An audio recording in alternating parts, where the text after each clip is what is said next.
ওসমানী নগর হচ্ছে মুক্তিযুদ্ধের সর্বাধিনায়ক যে আতাউল ওসমানী এলাকা এবং ইতিমধ্যেই জনাব নাসিরউদ্দিন পাটোয়ারি সহ অন্যান্য নেতারা যার নাম নিয়েছেন আধিপত্যবাদী বিরোধী নেতা জনাব ইলিয়াস আলীর এলাকা। আমরা আজকে তাকে শ্রদ্ধা করে স্মরণ করছি। আমরা মনে করি এই তরুণ প্রজন্ম, এই 24-এর যোদ্ধারা ইলিয়াস আলীর উত্তরসূরি। ইলিয়াস আলী যেভাবে আধিপত্যবাদের বিরুদ্ধে লড়াই করেছিল, টিপাইমুখীবাদ বিরুদ্ধে দুর্বার আন্দোলন গড়ে তুলেছিল এবং সেই আন্দোলনের কারণেই তাকে গুম হতে হয়েছিল।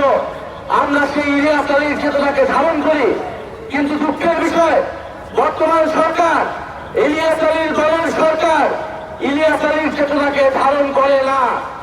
যদি ইলিয়াস আলীর চেতনাকে ধারণ করত তাহলে গুমের অধ্যাদেশ এই সরকার বাতিল করতে পারত না। আমরা জানি মর্মান্তিকভাবে ইলিয়াস আলী গুম হয়েছিলেন এবং ইলিয়াস আলী গুমের ঘটনা বাংলাদেশের রাজনীতির ইতিহাসে একটা কালো অধ্যায়। আমরা আশা করেছিলাম গণ অভ্যুত্থানের পরে এই নতুন বাংলাদেশে আর কোন গুমের ঘটনা ঘটবে না, কিন্তু আমরা দুঃখের সাথে দেখতে পেলাম এই গুম কমিশনকে বাদ দিয়ে দেওয়া হচ্ছে, গুমের অধ্যাদেশকে বাদ দিয়ে আবারও বাংলাদেশে গুমের সুযোগ করে দেওয়া হচ্ছে।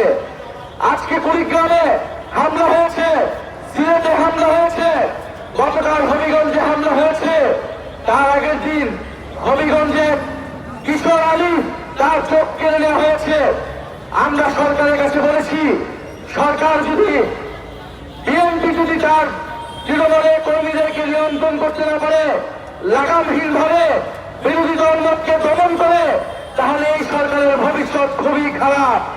আমরা চাই যে সরকার অবিলম্বে যে কিশোর আলী তার চোখের চিকিৎসা নিশ্চিত করবে এবং গণতন্ত্র নিশ্চিত হবে, কথা বলার অধিকার নিশ্চিত হবে।